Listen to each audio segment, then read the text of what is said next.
In the grand tradition of my aforementioned colleague, Paul McMasters, we'll get the train running on time again. So if you could move toward your tables, please. We'll reconvene here.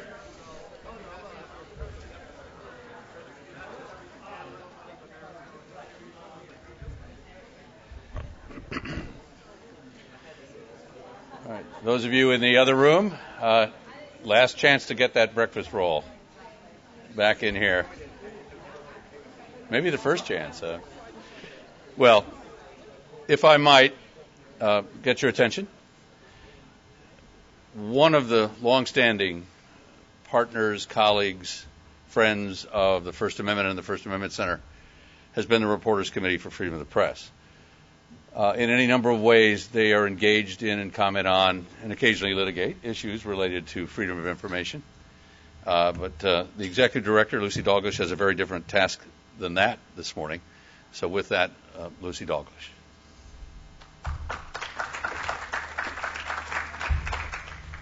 Thank you, Gene. It's a thrill to be here to help celebrate Sunshine Week.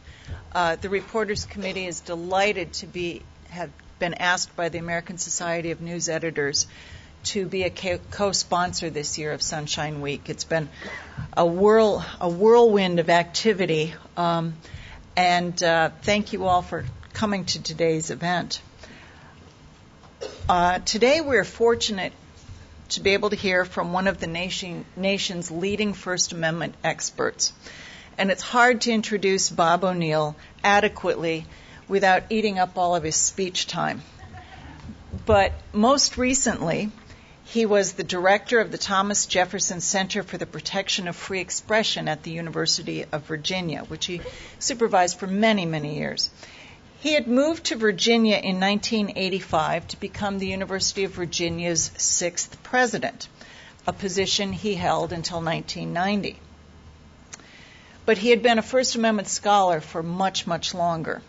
After graduating from Harvard Law School, he clerked for Justice William Brennan in some of the most exciting years on the court. He began his legal academic career at the University of California, Berkeley. He then moved on to being provost of the University of Cincinnati, vice president at Indiana University, and president of the statewide University of Wisconsin system. He has served on an extraordinarily long list of boards and commissions. When I first moved here 12 years ago, Bob was also president of the Virginia Coalition for Open Government, in fact, the founding leader of that organization, which is now an open government coalition that is one of the most vibrant in the country. He quickly roped me in to serving on the board. But the first thing you notice about Bob is how curious he is about everything going on in the world, how passionate he is about the First Amendment. He's a very nice, gregarious man, and he is absolutely passionate about informing citizens and students about the need for open government. So, Bob?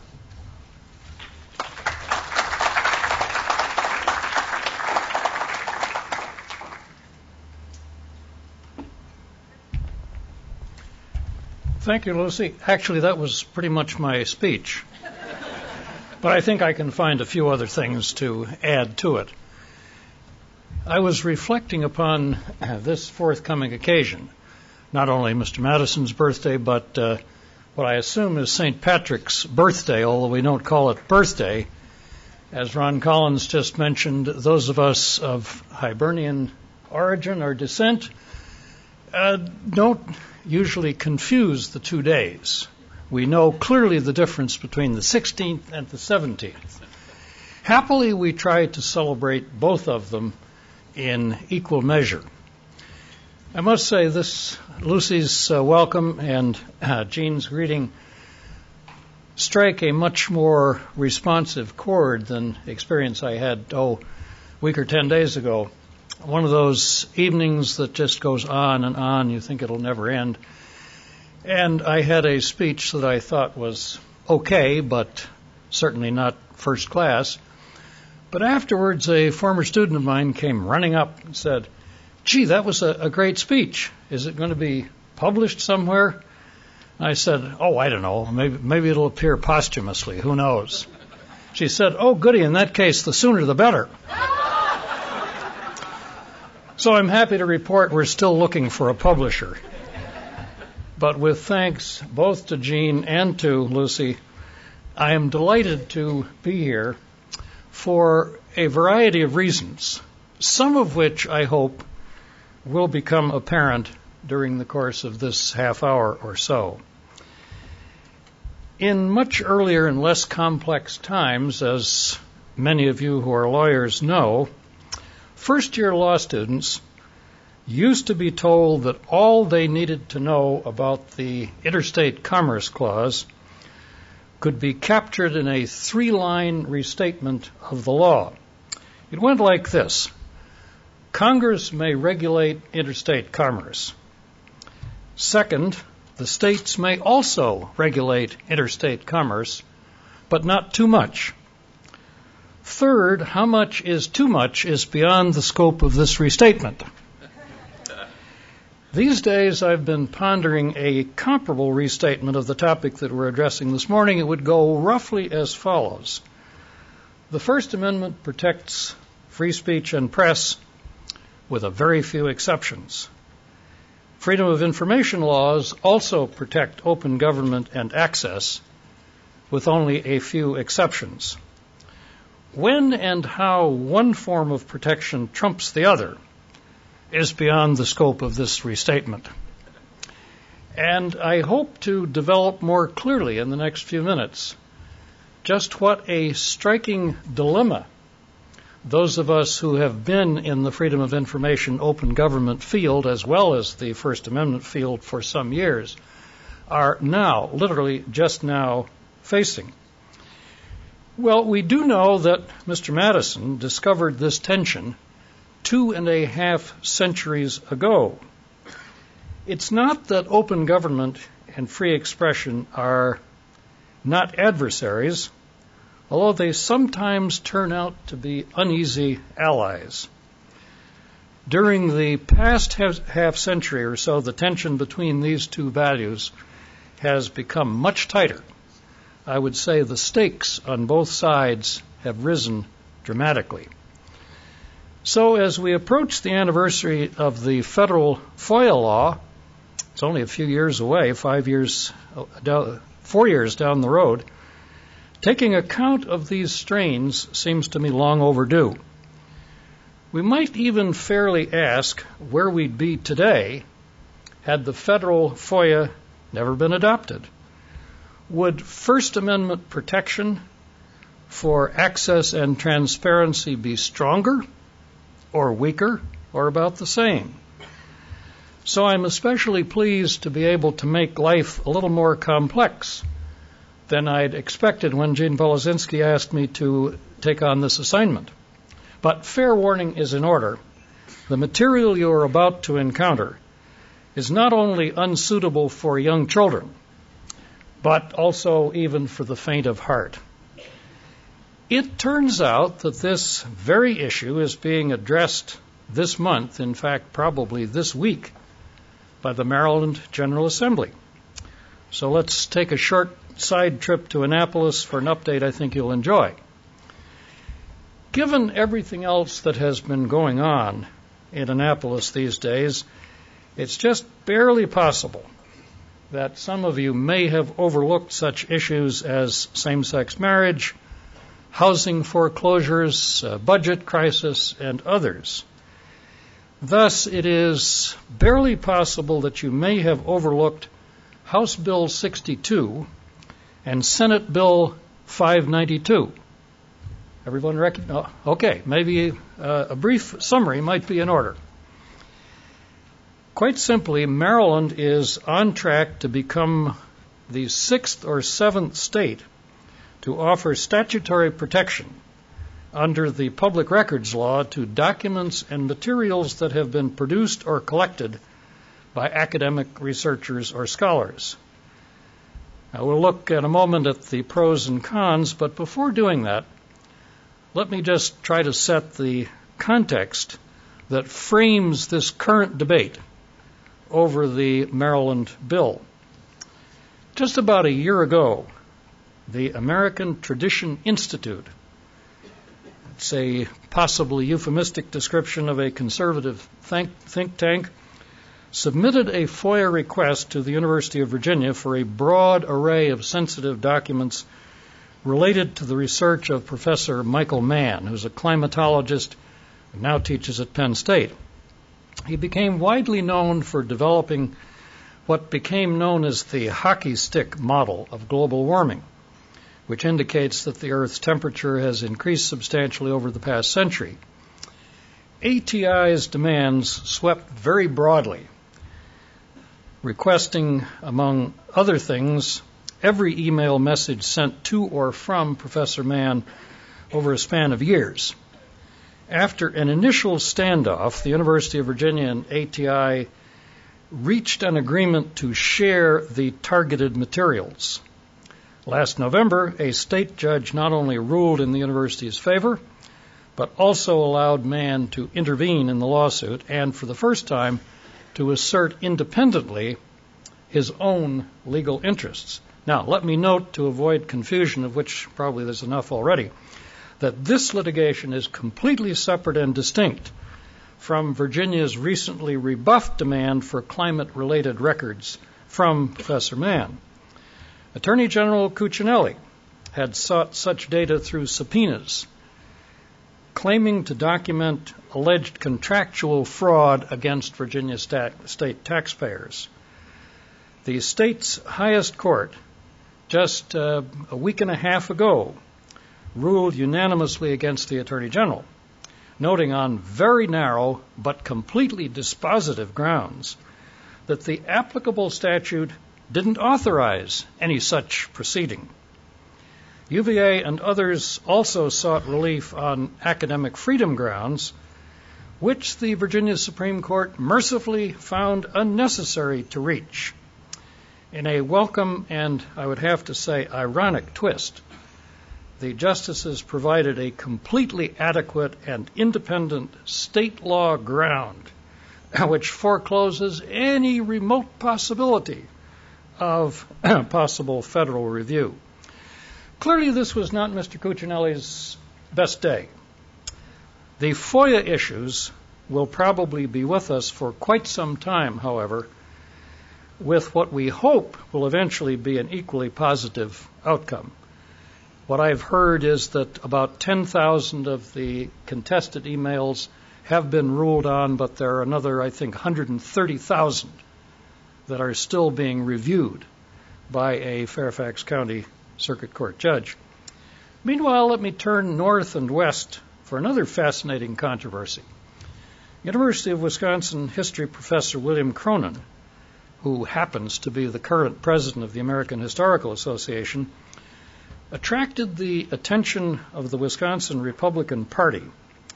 Attention, as it turns out, would soon be much more dramatically diverted by recall demands upon the state's embattled governor. In mid-March, Professor Cronin posted on his blog an entry identifying the American Legislative Exchange Council as a primary architect of a wave of conservative state legislation. 2 days later, the Wisconsin Republican Party sent the university a FOIA request asking for emails to or from or pertaining to terms such as union, Republican, Governor Scott Walker, and recall, just a few of the terms casually mentioned in this request, and prominent lawmakers and officials of both parties, and a host of other seemingly random terms about which the state GOP claimed it needed further information. Well, the initial response of the University of Wisconsin-Madison's then chancellor, Biddy Martin, who would very soon become president of Amherst College, Biddy Martin's initial response was, under this very broad, essentially open state FOIA law, was to say, well, I guess we've got to give them everything, so back up the truck. University lawyers and others quickly cautioned a much more moderate approach and just before it was announced that she was leaving Madison to go to Amherst, Biddy Martin took a very courageous stand. She had dodged what she well knew to be among the nation's most probing FOIA statutes, since there was no exemption for research, scholarship, and the like. Seeking such a dispensation on purely policy grounds would have been an exercise in futility. Chancellor Martin instead relied on the University of Wisconsin's historic devotion to academic freedom and free expression, without any benefit of statutory protection. There was at least one compensating equity. Professor Cronin had very conscientiously and systematically avoided using his office email to account his email account for any political communications. Largely for that reason, he simply declined to produce messages that fell within a number of specified categories, including, and here I'm quoting from Chancellor Martin's request, intellectual communications among scholars, especially as he assumed that the American Historical Association's top officers would have been freely engaged in such communications. Now, there's a third controversy, and I'll mention this very briefly, and that happened in Michigan, where the state's three constitutional universities, that is, University of Michigan, Michigan State, and Wayne State, had received demands from an organization called the Mackinac Center for Public Policy. They served a batch of FOIA demands on the labor studies departments of those three constitutional universities. The premise of the Mackinac Center demand was apparently the prevalence of pro-labor materials on the websites of the labor studies centers of the three institutions. Their presence and prominence in digital archives seemed to imply that union-oriented faculty members at those centers may unlawfully have used institutional resources for partisan purposes. There's been a lot of back and forth, and at one point the Mackinac Center hinted that it may file lawsuit to compel compliance, although it's nothing much has happened in the last month or so. Now, because everything these days seems to turn somehow to Penn State, let me briefly, mercifully briefly, mention, as I'm sure all of you are well aware, the curious, indeed I'd say bizarre situation in which Penn State finds itself. As I'm sure you know, there was several years ago a very substantial tightening of the Pennsylvania FOIA laws in response to a campaign finance scandal. These tougher laws applied to virtually all Pennsylvania public institutions and access to their public records. But by a curious quirk of fate, not the records in State College, where the sexual abuse crisis occurred.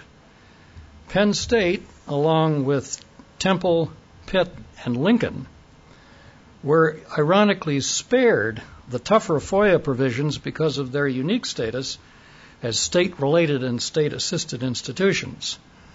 Now, given the furor that's emerged over the sexual abuse issue, the firing of the late Joe Paterno, firing of President Graham Spanier, I'd be very surprised if there weren't a strong attempt to tighten those provisions.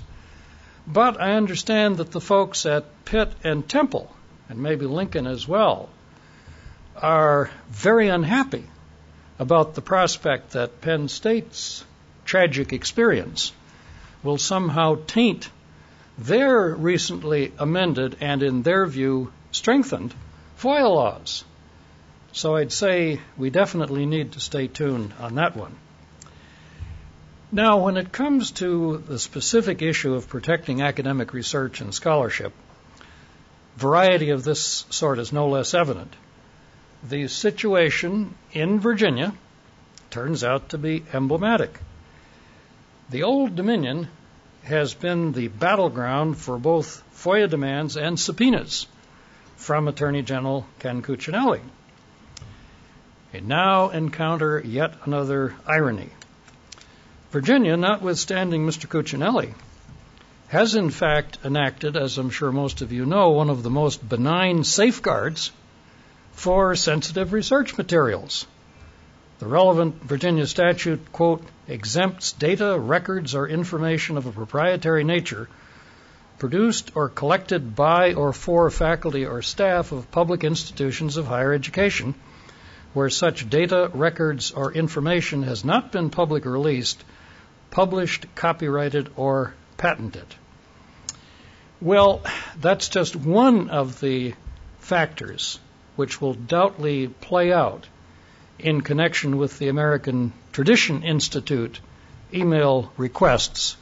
Not the subpoenas, those are gone. That issue is resolved. But the ATI email requests, that's going to go on for months, if not years.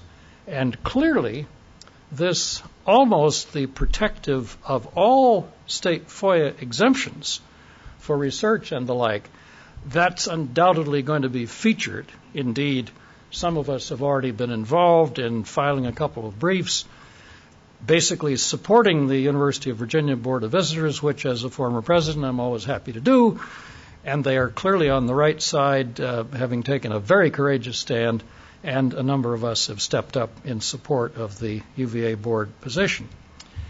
Meanwhile, there's just a handful of other states that do provide explicit statutory protection for scholarly materials and sensitive research. New Jersey, for example, expressly exempts, quote, scholarly records, unquote, from the scope of its FOIA law. Ohio likewise protects intellectual property records, which it defines as records produced or collected by faculty and other employees of state universities in the conduct of or as a result of study or research on an educational, commercial, scientific, artistic, technical, or scholarly issue. Then, moving curiously to Utah, which seems to offer the most sweeping form of such protection, the Utah statute covers records within the state system of higher education that have been, quote, discovered, disclosed to, or received by or on behalf of faculty, staff, employees, or students of the institution, including unpublished lecture notes, unpublished research-related notes, data, and other information, confidential information contained in research proposals, unpublished manuscripts, creative works in progress, and scholarly correspondence. Now, I have a theory about where this unusually protective Utah exemption came from. It doesn't have anything to do with Mitt Romney. It doesn't have to do with a lot of things. It actually has to do with an important case against the University of Utah, which was ultimately settled in the 10th Circuit, but I'll spare you those details. Suffice it to say that somehow the array of states that represent New Jersey, Ohio, Utah, and Virginia, it's a little difficult to assess a consistent pattern across the country that picks up those exemptions, but that's the situation. Now, there may have been a few other less protective provisions, but basically I think that describes the landscape. Well, now returning, if we may, to Annapolis. The pending proposal in the Maryland General Assembly has elicited sharply contrasting views, as you'd expect. A recent editorial in the Annapolis Capital captures the inescapable tension between, and this is actually in the headline, academic freedom versus freedom of information. I sort of wish the versus had been taken out, because that implies an adversarial relationship, which I've already tried to discourage, but headline writers have the first and last say. The Capital editorial, however, is much more sharply focused. The logic of this bill, says the editorial, goes against the entire reason for sunshine laws, adding that, quote, only by making as much information public as possible can people be informed citizens and voters in a democracy. I think you might put down the editorial board of the Capitol as undecided, although I think it's pretty clear where they're headed. Now, at this point, candor compels a modest and probably overdue confession. Over the years, I've tried to maintain scrupulous neutrality on such matters. On one hand, as Lucy mentioned, I did help to found the Virginia Coalition for Open Government and served as its first president. On the other hand, I'm now in my third stint as General Counsel of the American Association of University Professors, a role that I first assumed in 1970, did it again in 1990, and for these last 2 years a third time.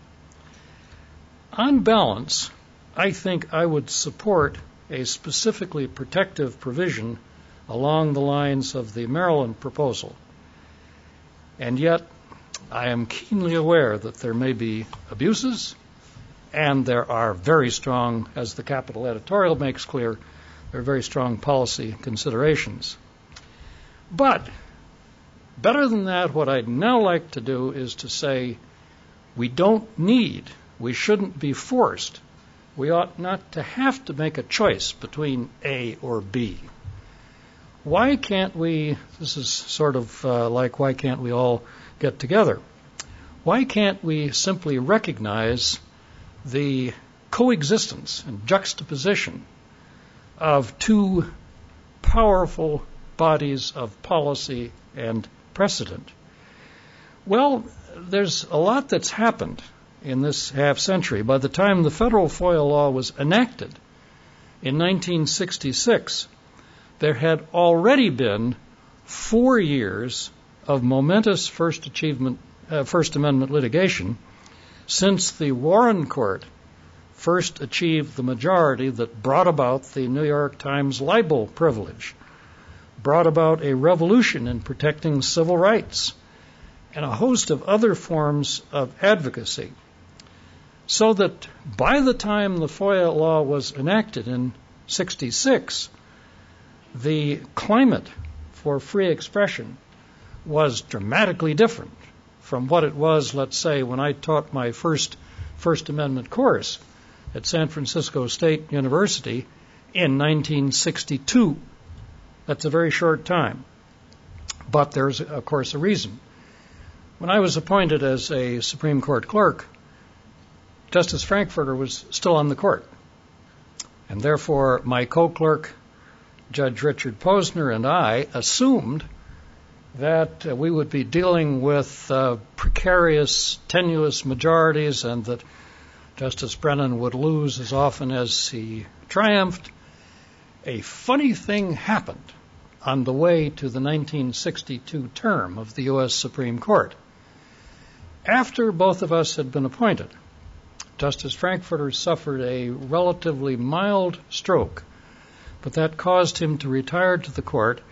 Justice Arthur Goldberg was immediately appointed, and the rest is not only history, it's a judicial revolution of a magnitude that I suspect not all of you would appreciate, but which I appreciate very vividly because I was there. And everything changed overnight. I've used occasionally, and I do this in deference to Justice Brennan, who was my hero and mentor. It was a little like what happens when an elementary school teacher is suddenly called out of the room, and the kids suddenly take over. The analogy is imperfect, but I do think there is a sort of analogy to what happened when Chief Justice Warren and his allies took over the court. Indeed, I forbear to tell Supreme Court anecdotes. There are many, but I'll spare them. But the point is that by 1966, and surely by the next decade, there'd been a dramatic change in the First Amendment jurisprudential climate. Just as a reminder of how dramatically the landscape has changed, recall that the New York Times libel case was soon followed by far broader constitutional protection for comment on public figures and on matters of public concern. Virtually everything we know about the law of incitement or advocacy, for example, especially in the civil rights context, came later in the 60s. It was 1969 before First Amendment protection for the speech of public employees first received the High Court's imprimatur. The communist conspiracy cases, the Dennis case, and others from the early 50s yielded in the 60s to a totally variant view of what was still called clear and present danger. Commercial speech, advertising, was totally unprotected until the mid-1970s. I'd have to say this was one issue on which even Justice Brennan never concurred. I tried several times to get his attention on taking up and granting a commercial speech case. He would have none of it. Justice Douglas was alone. Justice Douglas several times did dissent with respect to commercial speech cases, but not Justice Brennan, not any of the others. First Amendment jurisprudence about campaign finance did not appear until about the same time. Prior restraint acquired a new lease on life from the Pentagon Papers case. Academic freedom would not be more than peripherally protected until 1967. So it was with a host of other now seemingly forever settled precedents involving freedom of speech and press. But if we recall the context within which Congress gave its blessing to FOIA and how dramatically different was the legal landscape of that time, we recognize how rapidly and dramatically that landscape was at that very time evolving, literally right around 1966. So as we celebrate Mr. Madison's birthday, we certainly claim him as a champion both of open government and of free speech.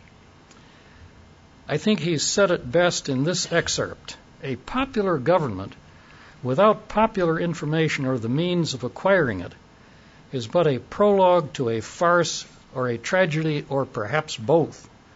Knowledge will forever govern ignorance, and a people who mean to be their own governors must arm themselves with the power that knowledge gives. Well, I'd say that pretty much sums it up, but there are a few other refinements. And one of the things that I would add, recognizing Mr. Madison's birthday, is how foresighted he was in even a few areas in which his eminent colleague, Mr. Jefferson, was not always quite as conscientious. We know, for example, that it was only Madison's carefully orchestrated campaign to get, I was going to say busloads, but in this case wagon loads of Albemarle County farmers to descend on the Capitol in Richmond to urge the elimination in the then draft of the Virginia Bill of Rights, the Free Speech Clause, of a qualifying phrase that Mr. Jefferson always wanted to attach, the gist of which was being liable for the abuse thereof. Mr. Madison said time and again, one way or another, to Mr. Jefferson, you put that in there and the whole thing is gone. Only an unqualified commitment to free speech and press is going to fly. Now, he used slightly more elegant language than that, but that was the gist of it. To this day, we have no idea whether Mr. Jefferson was aware of where all these Albemarle County farmers came from, who descended upon the governor's office and insisted that the phrase being liable for the abuse thereof be deleted to preserve and maintain an unqualified, unequivocal commitment to free speech and press. Well, there are a lot of other things that could be said about the Jefferson-Madison comparison. We get to Mr. Jefferson's birthday in April, so I'll leave the comparison. There's a lot else that comes particularly in Leonard Levy's The Dark Side, which I'm sorry to say does not have Mr. Jefferson coming off quite as comfortably as Mr. Madison. Well, in the hope that having parallel pathways might be useful, let me briefly offer a couple of additional premises. For one, the legal landscape, as I've tried to argue, is dramatically more protective today than the sparse context in which FOIA was spawned. There were a handful of early First Amendment precedents, Neer versus Minnesota, for example, is 1930. There were some important advocacy cases of all times in 1937. Three major advocacy cases in the very year that much of the Commerce Clause legislation was struck down. This I've never quite understood, but there it is. But instead of creating or underscoring a dilemma, what I would rather see is a congruence or convergence of principles derived from both sides. Second, and this is a completely different issue, I would urge that we recognize the degree to which other parts of the world have adopted by judicial declaration a more generous view of access and openness than prevails under our First Amendment. Just 3 days ago, Tuesday of this week, in New York, there was a seminal conference on international law on freedom of expression and information, breakthroughs at the UN and other significant developments. I wish I could have gone to that conference as well as this one, because I think I would have learned a lot about what's going on in the international perspective. As my longtime colleague, Professor Barry Sullivan, who was dean at W&L for a time, has returned to Chicago, as he noted by looking abroad, other nations have been much readier than have we to embrace a constitutional premise for free speech and press. Consider, in contrast, such transnational precepts as the Universal Declaration of Human Rights. Quote, everyone has the right to freedom of opinion and expression, including the freedom to seek, receive, and impart information and ideas through any media and regardless of frontiers. Or one might note the transcendent imperative of the European Convention on Human Rights. Quote, everyone has the right to freedom of expression, including the right to receive and impart information and ideas without interference by public authority and regardless of frontiers. There are relevant provisions in the constitutions and charters of other, notably English-speaking, but not those alone, nations in other parts of the world. But I would urge a third and would argue ultimately dispositive reason for embracing a First Amendment-inspired imperative for openness and access. But for a bizarre quirk of the Supreme Court docket, that logically would have occurred three and a half decades ago. As Professor Sullivan noted perceptively of the contrast between our jurisprudence and that of other speech protective systems, there was a moment when it seemed that the Supreme Court might follow suit and locate such a right in the First Amendment. But, he adds with a sense of missed opportunity, that did not come to pass. To some extent, of course, the constitutional gap probably came about from the timely intervention of the FOIA statute. Yet, as Professor Sullivan cautions, to focus exclusively on FOIA while ignoring the constitutional value which gave it life is to overlook a critical tool for interpreting and giving effect to FOIA. The current situation, as I noted, reflects a bizarre accident of litigation. As early as 1940, albeit in dissent, Justice Murphy declared freedom of discussion must embrace all issues about which information is needed or appropriate to cope with the exigence of the period. A series of rulings in the 1960s, early 70s, Justice Brennan stressed that, quote, speech concerning public affairs is more than self-expression. It is the essence of self-government. Even Justice White, who's not normally thought of as a First Amendment champion, even he joined in. Is the right of the public to receive suitable access to political, social, aesthetic, moral, and other ideas and experiences, which is crucial here. And, as we remember from the Richmond newspapers case, a decisive majority had ruled that the news media had both a Sixth and a First Amendment right to attend virtually all parts of criminal trials, albeit on grounds that would have entitled almost any member of the general public, and certainly anyone from the news media, to witness and observe. So, by the late 1970s, it would have seemed virtually inevitable that a constitutional path had been prepared for affirmation of access to public records and events. But then a funny thing happened on the way to First Amendment vindication. It was a seemingly routine, almost trivial decision. This was Houchins versus KQED, a dispute between a sheriff in the East Bay and the San Francisco public TV station. The Ninth Circuit and the district judge unequivocally validated the claim of KQED to accompany news crews on tours of the Santa Rita facility, in which, among others, the free speech movement detainees had been relocated. There were unusual circumstances in the particular case that warranted a limited holding, for example, distinguishing among diverse news media and areas of potential coverage. But in the end, a 4-3 majority. You'll note that 2 justices did not participate. Neither Justice Marshall nor Justice Blackmun.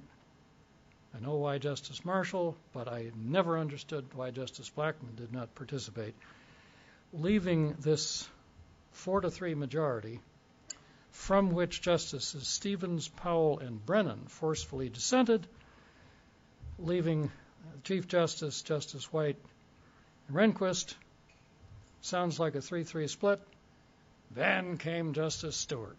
And again, inexplicably, Justice Stewart wrote at some length why he thought KQED was probably entitled to tour these premises, the jail facilities, with the camera crew.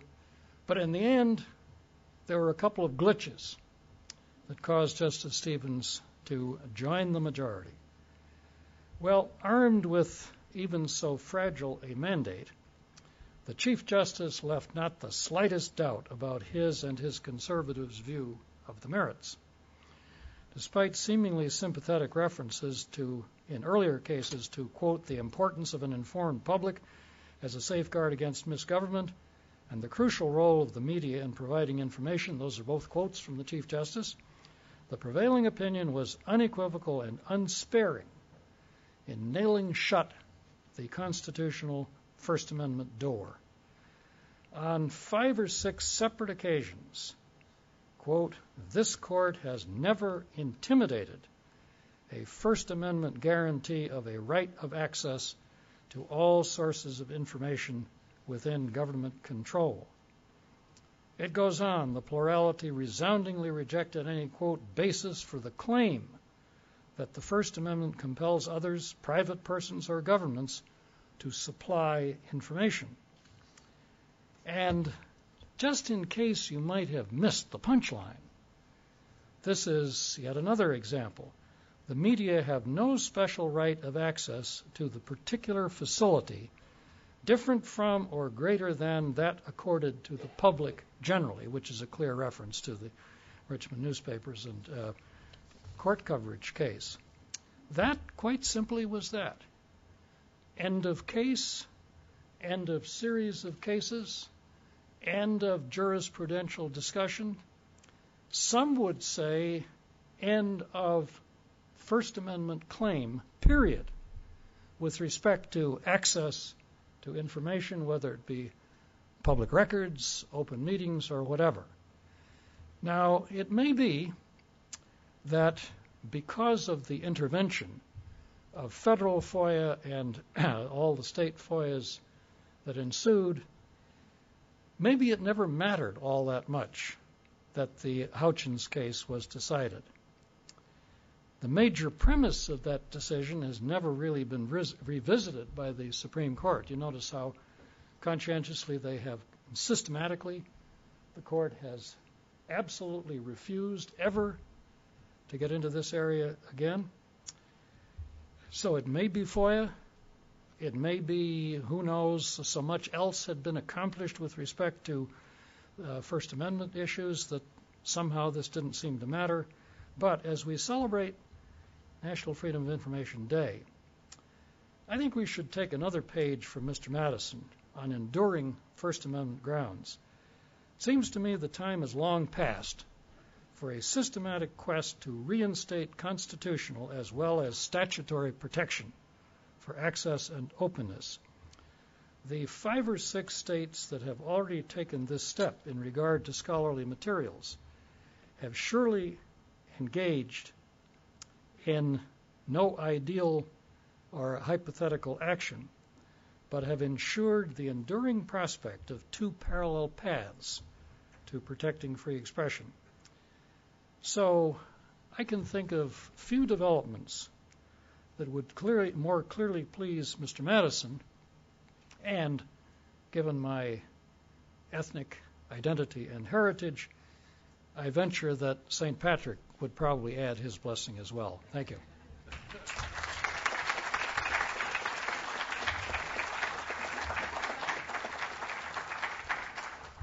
I'd be happy to do anything other than reading to you the entire text of Maryland House Bill 62 and Maryland Senate Bill 592. I'd be happy to share them with anyone who would like them, but so I move to my second request, Bob, which would have been the reading, and I should explain that Bob is in between meetings and obligations and has graciously given us his time this morning. But let me ask you, particularly in your last moments of your remarks, we have these trends of data and technology being aggregated and available in increasing quantities in ways that were never anticipated when FOIA was initially enacted.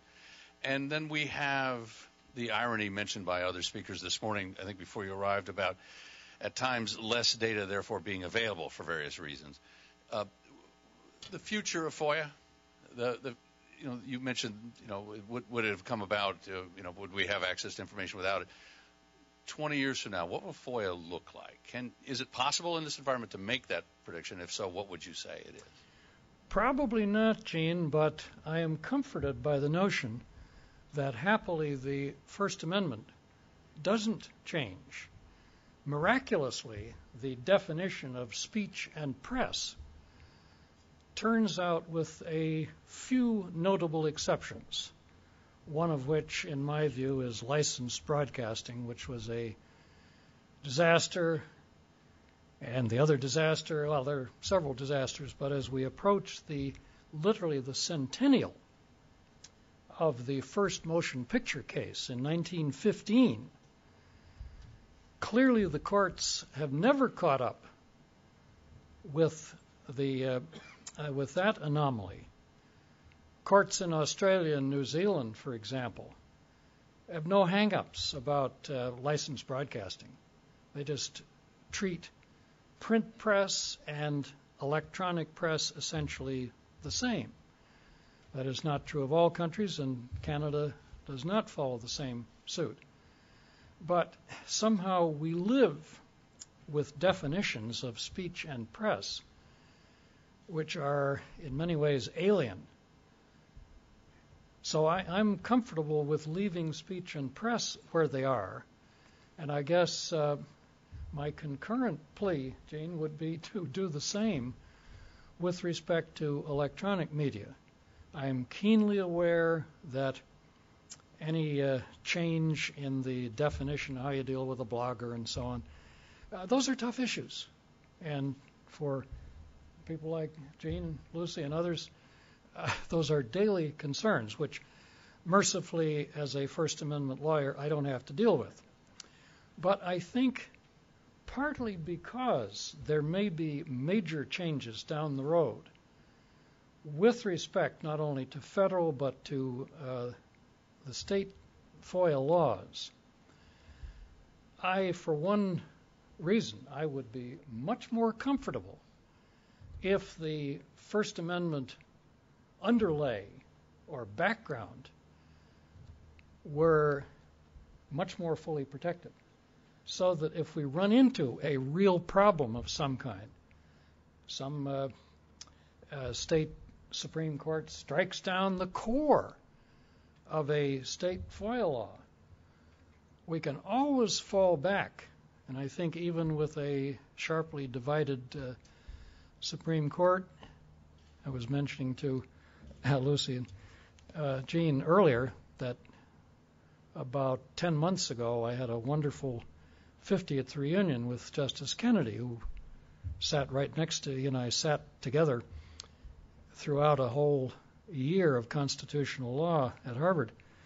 And I've always valued him not only as a colleague, as a classmate, but most especially as a Supreme Court justice, because I think when it really counts, this is an unsolicited commercial for a valued classmate, but I think when it really counts, Justice Kennedy has far more often than not been there, and that if there were a real crisis of some sort with respect to First Amendment principles, I like to think that he would have been on the other side in a lot of these later cases, as he did in Lawrence and some other very important cases.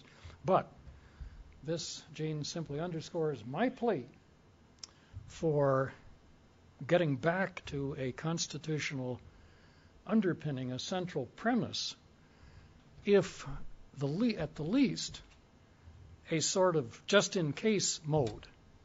Got a little time? Anything else? Actually, I have a question, Bob, about Maryland.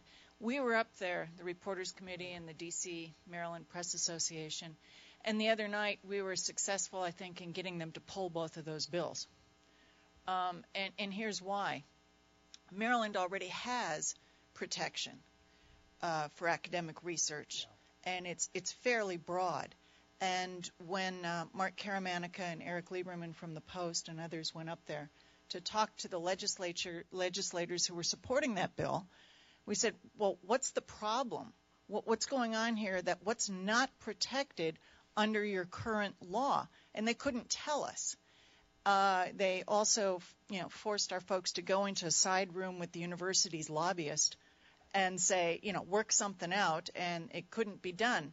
So I think over the next year, we're going to try to come up with something. I mean, obviously, the FOI interests are not completely opposed to this. Maryland already has a law. But until they can identify what they think their problem is in an articulate way, I'm just not willing to sign on to it. Is AAUP working on any model legislation or anything of the sort that would be protective of the public's right to know, as well as academic researchers that wouldn't just shut down every communication a publicly employed university professor engages in? Thanks, Lucy, and I thank you for not completely blowing my cover, because I knew that such a resolution was pending. Actually, I got into this issue through AAUP as its general counsel. And I had always been somewhat uncomfortable about the circumstances that you describe. And I asked, in comparison to Virginia, for example, where the need is obvious, or Utah, is there really a pressing need for Maryland protective legislation under the circumstances? For better or worse, the University of Maryland system sort of preempted my case, and I had been working with other Maryland legislators in the hopes that we might move toward a narrower, more precise, but research protective statute. But I got increasingly a sense that although I had worked closely with the University of Maryland system, for example, on the so-called porn movie issue, where I did the same thing and persuaded the University of Maryland regents to drop the whole issue, which mercifully they did. I think this is not confidential, but some of you may know that at the critical moment, the Maryland State Senate was reviewing the College Park budget, and we, the University of Maryland system lobbyists, got a count of what would happen if the porn movie ban had been passed over that weekend. The count would have been 47-5 against it. Jamie Raskin would have been against it.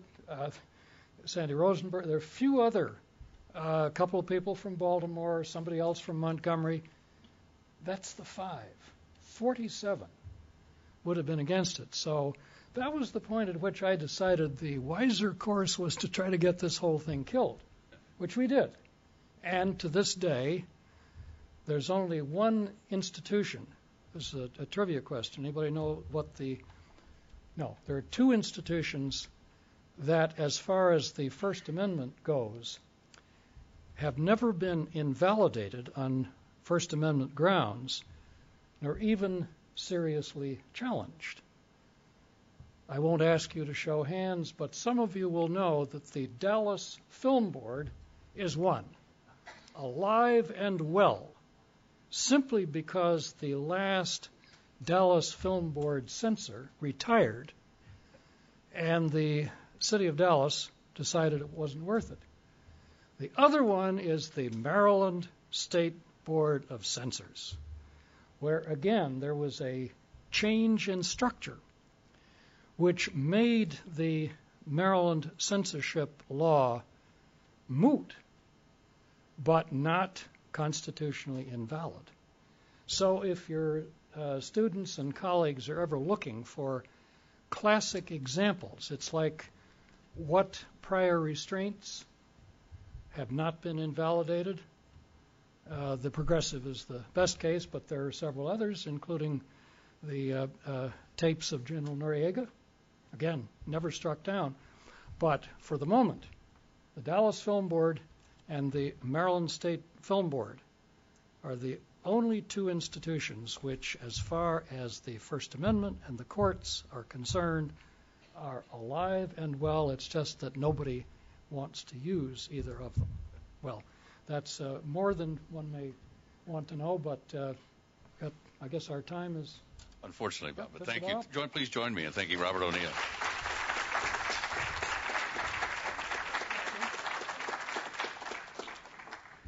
Well, the duties fall again upon me to say that with one precondition, we'll move to lunch, and that is that because our one of our speakers during the lunch period will be joining us through the ether by virtue of Skype or a similar mechanism, may we ask you to move through the line in the other room for lunch, briskly, as it were, and come back, and we'll resume the program quickly.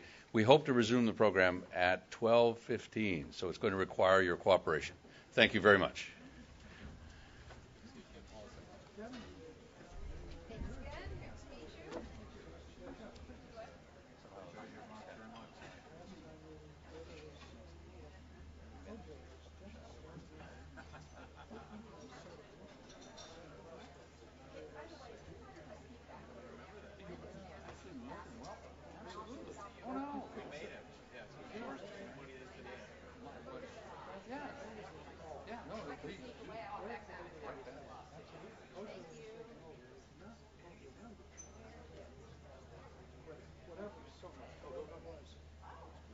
Well, I thought somebody ought to try to resolve the dilemma. No, thank you very much. Let's take care of it. Yeah, that's it. But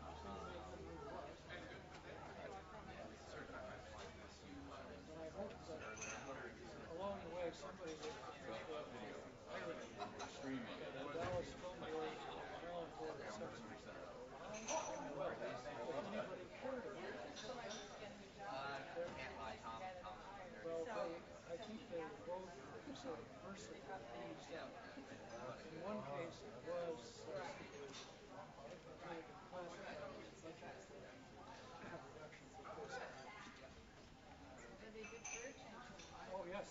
So, Jane, just to be clear, am I opening up after? Yeah, I don't think I No, I'll be happy to interrupt them. You'll be our guy. Okay. Central meeting, obviously. Well, I'm ready. I'm ready right now, but there's no one in the room. So. Yes, I would wait. Okay. Well, the biggest issue is we're trying to get her at 12:30 in her office. Okay. But she'll be standing by 5 minutes. Oh, she's gonna be on Skype. Yeah, she's on Skype. That was the dilemma. Oh, sure. Yes. Schedule it. We could hold it up and get you in there.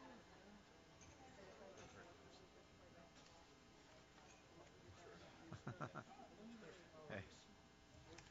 What would you like? Oh my goodness. This is to prove you were here? I'm doing actually pretty well on getting this. See, I'm trying to figure out where I am. No, there I am. Okay, thank you. So who's the Skype person this time? It's the Congresswoman. Oh, okay. So there's no autograph there.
attending some things, but it's nice to be able to meet. It's a passion of mine as well as most librarians, but Have we bombarded you with enough information about One for All yet? Is this mean to you? Probably not. It occurs to me we need to. We did that with her predecessor. Yeah, we need to reintroduce it. One for All is the Got Milk campaign on behalf of free speech and free access to libraries and everything else. We'll talk about it briefly here, but we've never adequately harnessed our collective resources to make work. That'd be fabulous. That'd be great.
Hey, Gene, the only question I have is who do I constitute?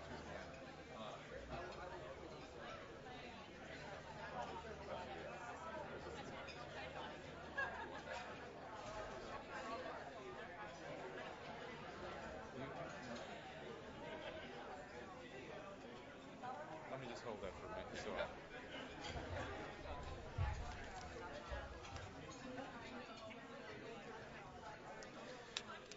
Good afternoon. I'll get your attention, please. We'll get the webcast up and rolling. Please continue eating. The food is still available and will be for some time.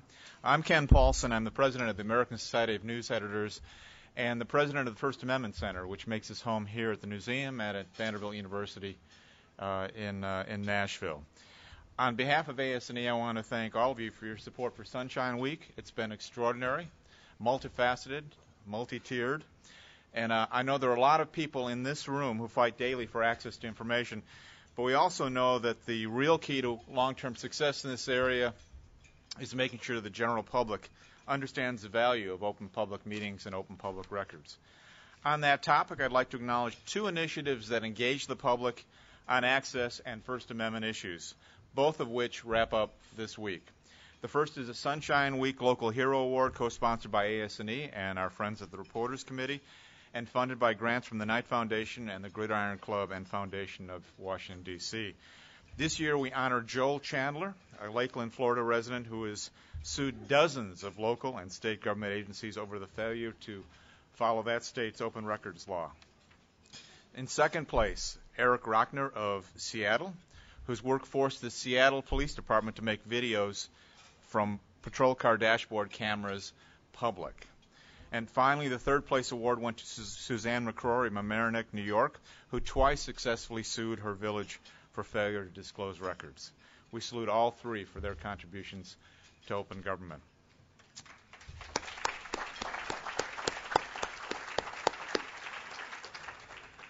A second very cool initiative called Free to Tweet tapped the talents of a younger generation, urging students 14 to 22 to tweet their support for the First Amendment on December 15th, the 220th birthday of the Bill of Rights. I hope you've seen that campaign.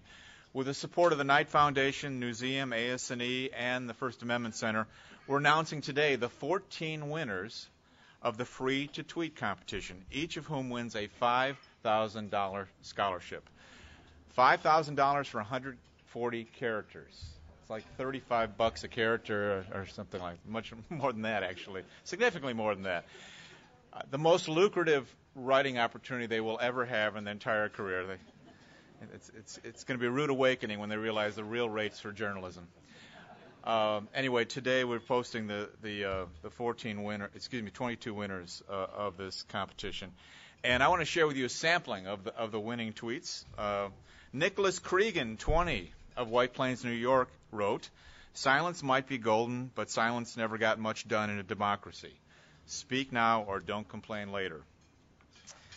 From Raleigh, North Carolina, Brian DeConnick wrote, 140 characters may not be enough to change the world, but the First Amendment did it in 272 characters.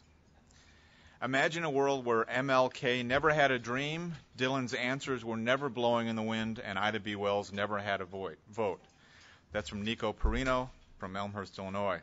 And finally, Kenny Tan from Brooklyn, New York, 18 years old, said, failing to protect free speech you hate is failing to protect the free speech you love. We had 17,000 tweets, and they were very, very impressive. I urge you to check that out. It's on a website called One for All. Speaking of which, let me tell you just a bit about One for All, because we unveiled it here 2 years ago. One for All is the equivalent of the Got Milk campaign on behalf of free speech and the First Amendment. And we have celebrities who talk about the value of free speech in America and free press in America. Everybody from Brad Paisley, John Mellencamp, Ellen DeGeneres. It's been a lot of fun. Kesha, for those of you who know her work, a well-known First Amendment scholar. A great cross-section of pop culture figures have signed on for this, and you really need to be a part of it as well. The campaign is essentially an awareness building and educational effort, and every 6 months we try to do something special. Free to Tweet was our effort in December. Before that, we did last 4th of July the Great First Amendment Quiz and Interactive Opportunity in partnership with USA Today. Before that, we had a First Amendment video competition in partnership with YouTube. And then throughout the year, we're doing campus First Amendment events funded by the McCormick Foundation, festivals on America's campuses. This month, we're at the University of Missouri. Anyway, One for All is working very well. More than 1,000 news and media and First Amendment organizations have signed on in support of it. And we would urge you to do the same. If you are a member of an organization that is committed to access to information, committed to First Amendment education, or simply have a passion for this cause, please give me your business card today, and we will put you on a list called Friends of One for All. There is no obligation. There will be no request for funds. It allows us to keep in touch with you, and when there are these kinds of initiatives that might make sense for you, we want to alert you and say you might want to be a part of it. But there are no other obligations, and we would hope that everyone in this room who represents that kind of organization would step up. Those of you who do not belong to that an organization like that, but clearly you're here because you care about the cause, take the very simple step of going on Facebook and liking the One for All campaign. I know, very controversial. We're asking you to like the First Amendment, but today would be a good day to take a stand on behalf of that. So celebrate James Madison by joining the One for All campaign. And we will keep you posted on future initiatives coming down the pike. Now I'd like to introduce an organization, a representative organization who was an early sign-on to One for All and has been supportive of the work. Here to present the American Library Association's annual James Madison Award, the president, Molly Raphael.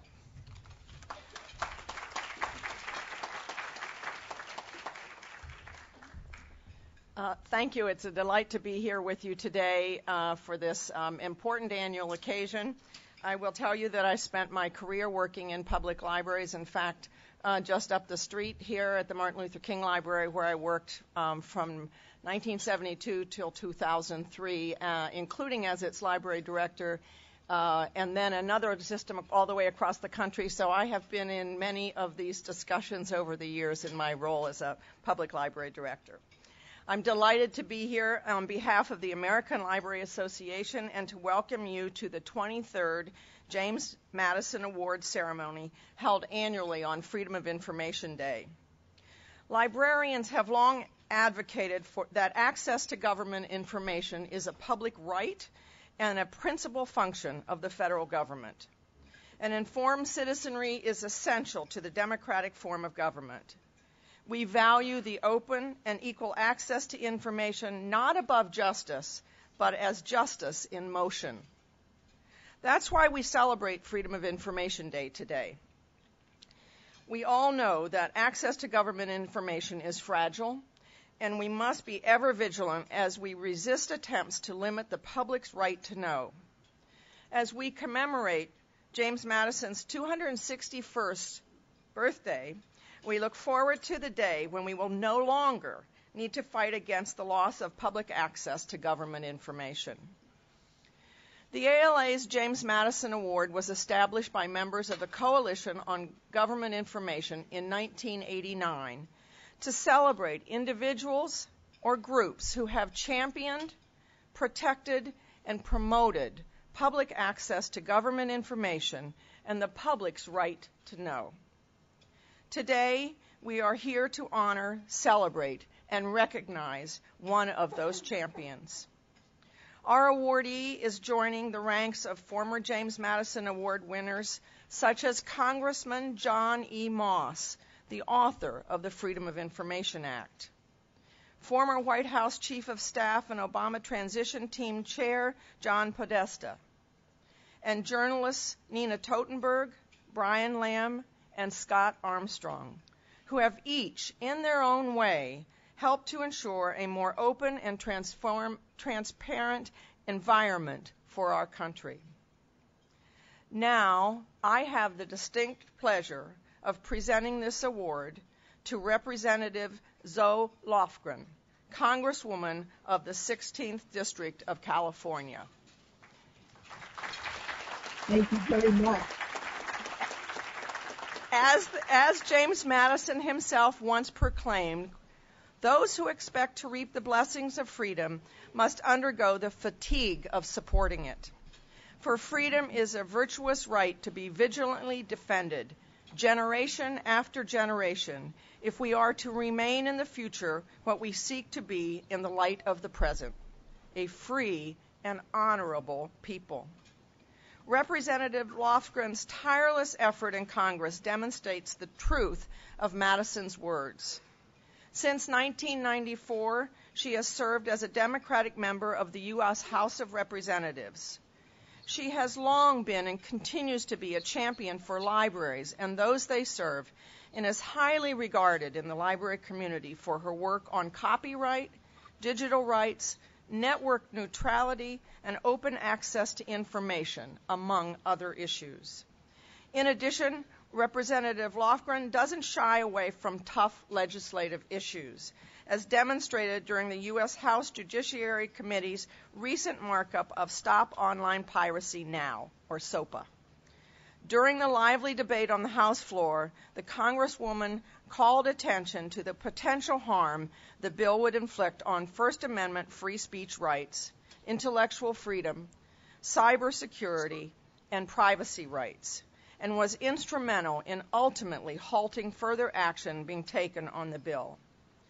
And last week, Representative Lofgren again co-sponsored the Federal Research Public Access Act, a bill that will expand access to federally funded, that is, taxpayer-funded, research. We thank her for her continuing commitment and support of this issue, that of expanding access to information, and her tireless work on behalf of the public. Our association is proud to present this award to such a strong ally in the American Library Association's effort to protect freedom of information. Please join me in congratulating our friend and champion of public access to government information, Representative Zoe Lofgren.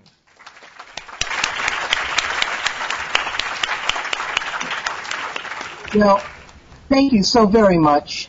It is a great honor to accept this James Madison Award this year and to join really a far more distinguished group of Americans who have received it in prior years. Protecting and advancing freedom of information in our society really is central to our work in Congress. And I'd like to thank all of you for the fight that you put up for open access to information.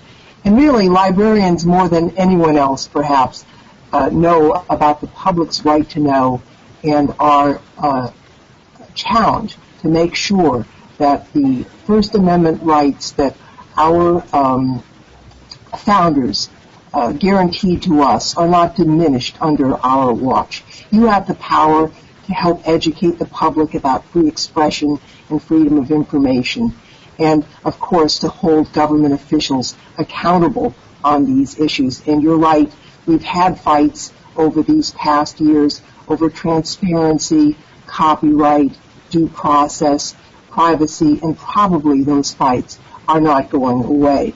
It's crucial that you stay on the front lines of the battles and do everything that you can to help. And as you have noted, we had a tremendous issue relative to SOPA in this last year, and my guess is that the dispute will not go away. It's interesting that I note that oftentimes, quite often, commercial interests are heard most carefully in Congress, perhaps a little bit more carefully than public interest groups. And so we find ourselves using or seeking out one commercial interest over another to be a stalking horse for the public interest.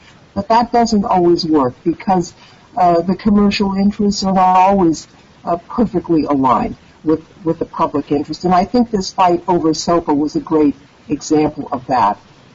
Coming from Silicon Valley, I know that the sector, I love them, that's the economy of Silicon Valley, and yet they are not renowned for being as great an inside the beltway player as some of the other commercial interests, for example, the recording industry or Hollywood, but what my friend Senator Wyden calls big content.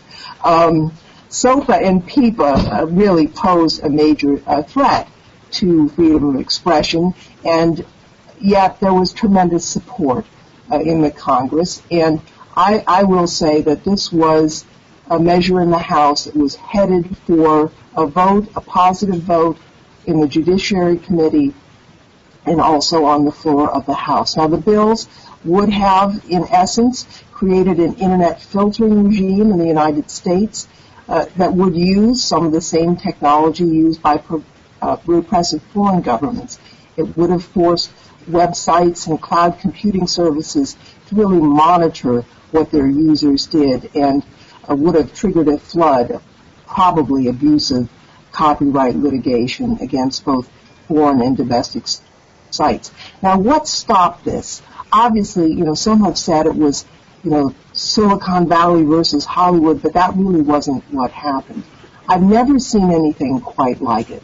What we saw was ordinary Internet users who found out about the bill through the Internet and who spoke up. They called their members of Congress. And thousands, really millions of Americans expressed concern about the First Amendment. It was unprecedented. And so a bill that was pretty much greased to go through came skidding to a halt, because although commercial interests, and they have every right to petition the Congress and to be heard, their voices are not as important as the voices of the American people. When millions of Americans stand up to speak, they are heard by the Congress. And why did people speak? I think there were a couple of reasons. First, a correct perception that Congress was messing with the technical foundation of the Internet in order to pursue a political goal. Second, and probably most important, a concern that government web blocking would amount to censorship, and ultimately we would end up with constraints on what Americans would be able to access and see. And finally, I think an unease about where are we with copyright law. It's worth remembering that at one point the copyright terms were 14 years. Now it's life of the author plus 70 years, about half the life of our republic. So that is another element that I think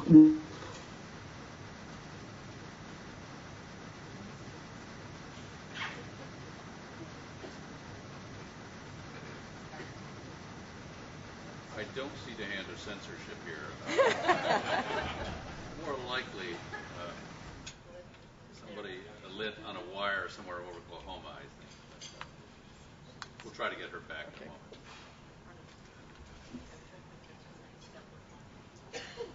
I see frantic dialing in the little glass room back here.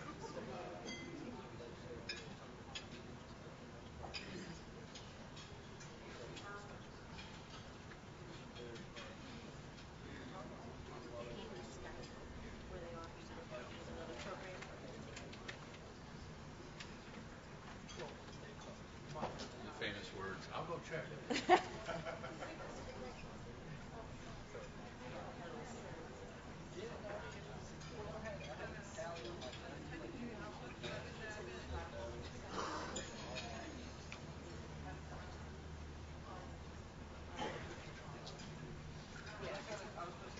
So well. I know it's technology. But, as somebody who's used Skype myself, all of a sudden I'm talking away. Let's go. Well, she can't use Skype because it's a government office, so they have to use ESEE, which is not quite up to